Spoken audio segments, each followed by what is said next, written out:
ال اجل یا امام یا امام زمان، مولا لبوں پہ ہے دعا دیکھے ظہور نور کا، اے میر عصر کربلا کیجے ظہور کربلا۔ بسم اللہ الرحمن الرحیم۔ ان اللہ وملائکتہ یصلون علی النبی یا ایھا الذین آمنوا صلوا علیہ وسلموا تسلیما۔ اللہم صلی علی محمد وآل محمد۔ ناظرین کرام، السلام علیکم ورحمۃ اللہ وبرکاتہ۔ المہدی فاؤنڈیشن بروکلن نیو یارک نے اس سال جیو پر عشرہ محرم الحرام کی مجالس اعزا کا اہتمام کیا ہے۔ ان مجالس اعزا کے خطیب المہدی فاؤنڈیشن کے چیئرمین حجت الاسلام والمسلمین علامہ ڈاکٹر سخاوت حسین سندرالوی صاحب ہیں۔ علامہ صاحب نے بہت ہی کم عرصہ میں نارتھ امریکہ اور یورپ میں ہر مکتبہ فکر کے لوگوں کو بہت متاثر کیا ہے۔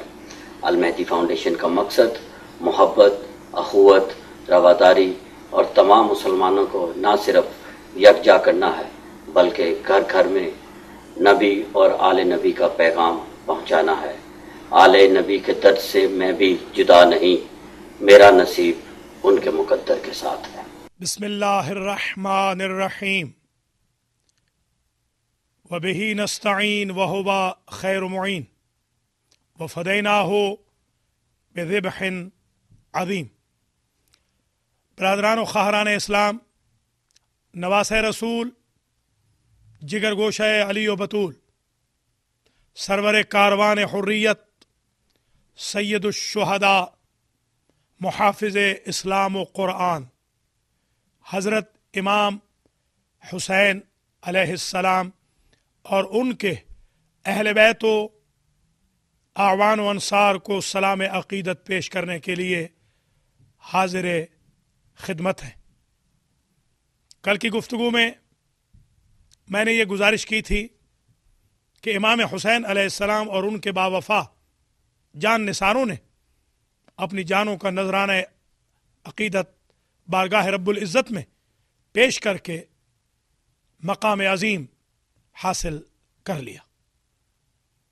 کربلا ایسا انسٹیٹیوٹ ہے کہ جس نے ایک طرف ظالم سے انکار بیعت سکھایا تو دوسری طرف زخموں کے باوجود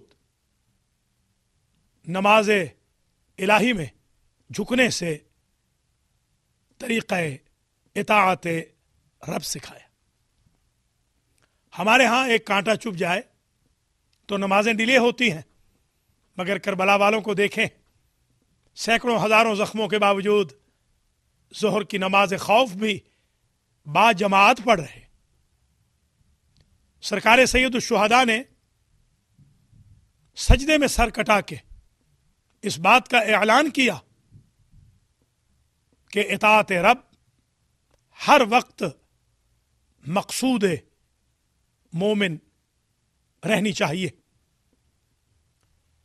قرآن مجید نے جہاں قصہ حضرت ابراہیم و اسماعیل علیہ السلام میں کربلا کا واضح اشارہ دیا، وہیں پر سورہ توبہ میں ارشاد ہے، ان اللہ اشتری من المؤمنین انفسهم واموالهم بان لهم الجنۃ یقاتلون فی سبیل اللہ فیقتلون ویقتلون وعدا علیہ حقا فی التوراۃ والانجیل والقرآن ومن اوفی بعہدہ من اللہ فاستبشروا ببیعکم الذی بایعتم بہ ذلک هو الفوز العظیم۔ التائبون العابدون الحامدون السائحون الراکعون الساجدون الآمرون بالمعروف والناہون عن المنکر والحافظون لحدود اللہ وبشر المؤمنین۔ ارشاد ہے کہ اللہ نے ایک ایگریمنٹ کیا ہے اہل ایمان کے ساتھ کہ ان کے نفسوں کو اور اموال کو خرید لیا جنت کے عوض میں۔ یہ صیغہ ماضی کا ہے، خریدے گا نہیں، خرید لیا، یعنی یہ سودا ہو چکا، جنت بک چکی اور اس کی قیمت ان مومنین کے نفوس قرار دیے گئے کہ جن کی اوصاف قرآن نے یوں بیان کی، یقاتلون فی سبیل اللہ، اللہ کے راستے میں وہ قتال کرتے ہیں۔ قتال میں یہ ضروری ہوتا ہے کہ یا مر کے آؤ یا مار کے آؤ۔ جہاد میں جو قتال کی سپرلیٹو ڈگری ہے، اس میں کرٹیکل سچویشن کا اظہار ہے۔ یقاتلون فی سبیل اللہ فیقتلون ویقتلون، پہلے سارے کے سارے قتل کرتے ہیں، پھر سارے کے سارے قتل ہو جاتے ہیں۔ وعدن علیہ حقا فی التوراۃ والانجیل والقرآن، ان کے ساتھ وعدہ اللہ نے تورات میں بھی کیا، زبور میں بھی کیا، ان کے ساتھ وعدہ انجیل میں بھی کیا۔ ود ان دا بریکٹ زبور بھی سمجھی جائے گی، اور قرآن میں بھی وعدہ ہے۔ اور اللہ سے بہتر وعدے کی وفا کرنے والا کون ہے؟ یہی تو فوز عظیم ہے۔ پھر فہرست دی ان خوش قسمت لوگوں کی کہ جن سے اللہ نے یہ سودا کیا، اس میں توبہ کرنے والے، عبادت کرنے والے، حمد خدا کرنے والے، راہ خدا میں سفر کرنے والے، گھر چھوڑنے والے، رکوع کرنے والے، سجدے کرنے والے، امر بالمعروف اور نہی عن المنکر کرنے والے، اور حدود الہی کے محافظ، ایسوں کو بشارت دے دیجئے میرے حبیب۔ اس سے یہ واضح پتہ چلتا ہے کہ جنت کا سودا اللہ نے ان مومنوں کے ساتھ کیا کہ جن کی جانیں پہلے گئیں اور مال بعد میں۔ واقعہ کربلا کے علاوہ تاریخ آدم و عالم میں ایسا کوئی معرکہ نہیں ملتا جس میں پہلے سب نے قتل کیا ہو اور پھر سارے کے سارے قتل ہو گئے ہوں، انلیس وہ جن پر جہاد ساکت ہو۔ تو گویا کربلا والوں نے اپنے ایثار کے سبب جنت خرید لی، ان کے نفوس قدسیہ نے جنت کا سودا کر لیا۔ ان سے اللہ وعدے کر رہا ہے اور پھر فہرست میں بتا رہا ہے کہ فوز عظیم کے مالک وہ ہیں جن میں التائبون، العابدون، الحامدون، السائحون، توبہ کرنے والوں کا ذکر پہلے ہے۔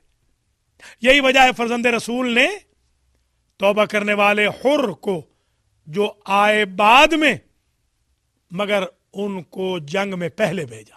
یہ قرآنک پیٹرن ہے۔ یہ جمع کا صیغہ اس بات کی بھی دلالت کر رہا ہے کہ اس میں حر، برادر حر، پسر حر، وہب کلبی وغیرہ اور ان کا خاندان شامل ہو رہا ہے۔ یہ ہے وہ بشارت نبوی و الہی کے قابل لوگ جنہوں نے امر بالمعروف و نہی عن المنکر اور حفاظت حدود الہی کے ذریعے یہ مقام حاصل فرمایا ہے۔ تو گویا کربلا اس مارکے کا نام ہے جس کا تذکرہ قرآن مجید میں بھی ہے، تورات و انجیل میں بھی ہے، اور زبور کے اندر بھی اس کا تذکرہ موجود ہے۔ اس لیے ہم مسلمان عشرہ محرم کے دوران اور بعد عشرہ محرم بھی فرزند رسول کو خراج عقیدت پیش کرتے رہتے ہیں۔ ناظرین یاد رکھیے، یزید نے مطالبہ بیعت سے اسلام کی کلائی مروڑنی چاہی تھی، فرزند رسول نے طالب بیعت کی کلائی ایسے مروڑ دی کہ اب رہتی دنیا تک کوئی وقت کے غلام حسین سے بیعت کا مطالبہ نہ کر پائے گا۔ امام حسین علیہ السلام اپنے اہل و عیال اور بچوں سمیت جب نانا کا جوار چھوڑتے ہیں تو پالیسیز کا اعلان کرتے ہوئے تشریف لے جا رہے ہیں۔ کہیں پر بھی امام نے کسی کو پالیسی بتائے بغیر رخصت نہیں کیا۔ محمد حنفیہ کو جب کہتے ہیں کہ تم یہاں پر رہو حجاز میں، میرے نمائندے بن کے رہو، میں چاہتا ہوں کہ میری ایک نگاہ حجاز کے لوگوں پہ بھی رہے تمہاری شکل میں۔ فرزند رسول دلبند علی و بطول